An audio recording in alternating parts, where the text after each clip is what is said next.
আমাদের বেলুড় মঠ সিরিজের আগের পর্বে আপনারা দেখেছিলেন আমরা কিভাবে বেলুড় মঠ গিয়ে বেলুড় মঠের প্রধান মন্দির, এছাড়াও স্বামী বিবেকানন্দের লিভিং রুম, তার সাথে সাথে স্বামী বিবেকানন্দ মন্দির এবং আম গাছ দর্শন করি। এই পর্বে আমরা আপনাদের আরো অনেক বেলুড় মঠের মন্দির ঘুরে দেখাতে চলেছি। তো চলুন আর দেরি না করে শুরু করা যাক আমাদের আজকের নিবেদন।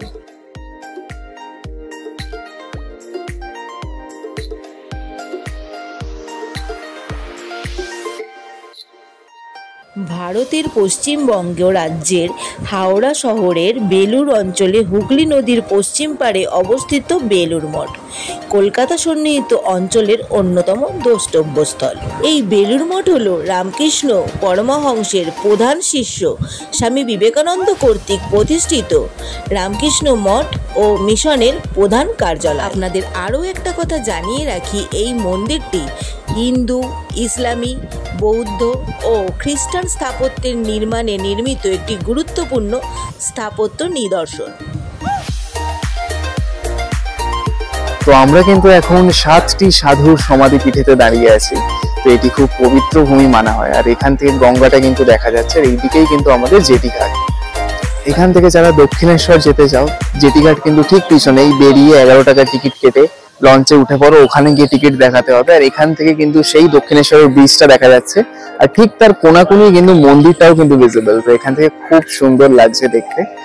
আর এখন আমরা যেতে পারবো না, আমি তো অবস্থা খুবই খারাপ আমাদের গরমেতে।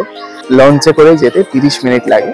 তো এখন আপাতত আমরা এইটা কমপ্লিট করলাম, পরে কিন্তু আমরা এখন ঘরের উদ্দেশ্যে রওনা দেবো। আর এই বেলুড় মঠের রামকৃষ্ণ মন্দির রামকৃষ্ণ ভাব আন্দোলনের প্রাণকেন্দ্র। বেলুড় মঠের অভ্যন্তরের দ্রষ্টব্য স্থানগুলি হল শ্রীরামকৃষ্ণ মন্দির, পুরানো ঠাকুরঘর, স্বামী বিবেকানন্দের বাসকক্ষ, স্বামী ব্রহ্মানন্দ মন্দির, শ্রীমা সারদা দেবী মন্দির, স্বামী বিবেকানন্দ মন্দির, সমাধিপীঠ, পুরানো মঠ, রামকৃষ্ণ মিউজিয়াম ইত্যাদি। প্রতিদিন নির্দিষ্ট সময়ের জন্য বহিরাগত দর্শক ও পুণ্যার্থীদের দর্শনের নিমিত্ত মঠ ও মন্দিরের দ্বার খোলা রাখা হয়। দেশ ও বিদেশ থেকে বহু মানুষ প্রতিদিন এই মন্দিরে শ্রদ্ধা নিবেদন করতে আসেন। বেলুড় মঠ বিভিন্ন স্বাস্থ্য পরিষেবা, শিক্ষা, নারী কল্যাণ, শ্রমিক ও অনগ্রসর শ্রেণীর স্বার্থে গ্রামোন্নয়ন, ত্রাণ, ধর্মীয় ও সংস্কৃতি অনুষ্ঠানের আয়োজন করে থাকে। তো আমরা কিন্তু এখন মেইন গেটের কাছে দাঁড়িয়ে আছি। এটা হচ্ছে প্রধান প্রবেশ পথ। এই যে উপরের গেটটি, দূরে কিন্তু প্রধান প্রবেশ পথ। ওখান থেকে যদি আপনারা আসেন, মানে যেটা মেইন এন্ট্রেন্স, তো সেটা কিন্তু ওটাই। আমরা কিন্তু যেটা দিয়ে ঢুকেছিলাম সেটা কিন্তু মেইন নয়, সেটা কিন্তু একটা সাইড এন্ট্রেন্স বলতে পারে। তো এখানে কিন্তু সবচেয়ে ভালো যে জিনিসটা লাগলো সেটা হচ্ছে এখানে পানীয় জলের, ঠান্ডা পানীয় জলের সুব্যবস্থা আছে। কারণ কি গ্রীষ্মকালে আমাদের অবস্থা দেখে বুঝতে পারছেন, আর আরো গরম পড়লে তো ছেড়েই দিন, কথা হবে না। বাট যত গরম বাড়বে তত কিন্তু পানীয় জল খুবই গুরুত্বপূর্ণ একটি জিনিস হয়ে পড়বে, যেটা সব দর্শনার্থীদের লাগবে। তো সেই জন্য চারিদিকে কিন্তু কোল্ড ওয়াটার স্টেশন করা আছে, আর এছাড়া টয়লেটেরও সুব্যবস্থা আছে। যারা সিনিয়র সিটিজেন আসছেন বা যারা বাচ্চাদেরকে নিয়ে আসছেন, তো তাদের জন্য কিন্তু এখানে পুরোপুরি ভালোভাবে টয়লেটের সুব্যবস্থা করে দেওয়া আছে, আর জেনারেল সবার জন্যই করে দেওয়া আছে। তো এই জিনিসগুলো, এই দুটি জিনিস কিন্তু আমার স্পেসিফিক্যালি খুব সুন্দর লাগলো। আর আরেকটা জিনিস, এখানে ডিসিপ্লিন আর পরিচ্ছন্নতাও কিন্তু আমার মন কেড়ে দিল। রামকৃষ্ণ পরমহংস সারদা দেবী স্বামী বিবেকানন্দের জন্ম ও প্রয়াণ তিথি, বিভিন্ন ধর্মীয় অনুষ্ঠান ও বড়দিন উৎসব উদযাপন করে এই কেন্দ্র। দুর্গাপুজো, বিশেষত মহাষ্টমীর কুমারী পুজো দেখতে এখানে প্রতি বছর প্রচুর সমাগম হয়। বেলুড় মঠ হল ভারতের একটা প্রধান পর্যটন কেন্দ্র এবং ভক্তদের নিকট একটি পবিত্র তীর্থ। 40 একর জমির ওপর অবস্থিত মূল মঠ প্রাঙ্গণে রামকৃষ্ণ পরমহংস সারদা দেবী স্বামী বিবেকানন্দের দেহাবশেষের ওপর অবস্থিত মন্দির ও রামকৃষ্ণ মিশনের সদর কার্যালয় অবস্থিত। এছাড়াও স্বামী ব্রহ্মানন্দ মন্দির ও রামকৃষ্ণ মঠ ও মিশনের ইতিহাসকে তুলে ধরার লক্ষ্যে একটি সংগ্রহশালাও এখানে স্থাপিত রয়েছে।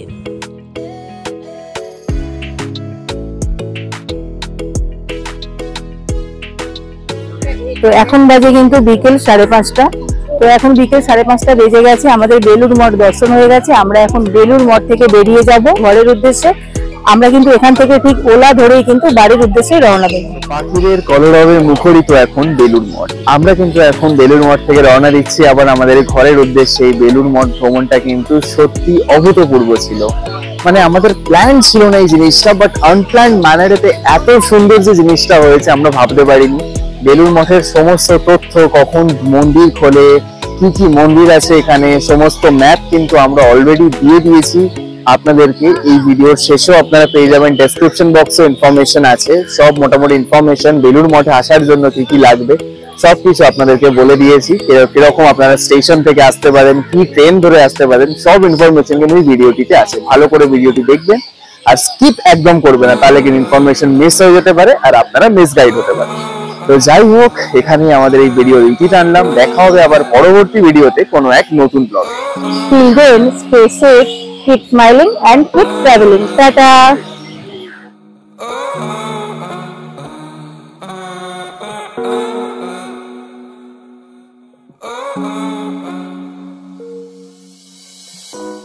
স্বামী বিবেকানন্দের পূর্ব পরিকল্পনা অনুসারে মন্দির নকশা নির্মাণ করেছিলেন রামকৃষ্ণ পরমহংসের অপর সাক্ষাৎ শিষ্য স্বামী বিজ্ঞানানন্দ। বেলুড় মঠ সন্নিহিত একটি প্রাঙ্গণে গড়ে উঠেছে রামকৃষ্ণ মিশন অনুমোদিত বিভিন্ন শিক্ষা কেন্দ্র।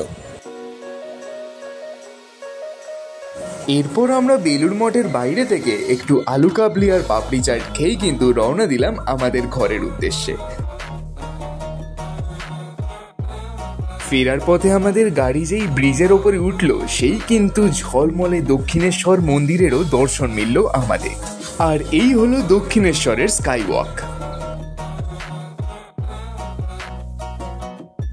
রাতে কিন্তু ডিনারটা আমরা বাইরেই প্ল্যান করলাম, তাই অ্যাক্সেস মলের 47 সাউথ ট্যাংরা থেকে অথেন্টিক চাইনিজ কিছু অসাধারণ ডিশেস আমরা অর্ডার দিলাম। আর এনাদের ব্যবহার আর খাবার দুটোই কিন্তু এক কথায় লাজবাব। আমি শিল্পী, ক্যামেরায় শুভম।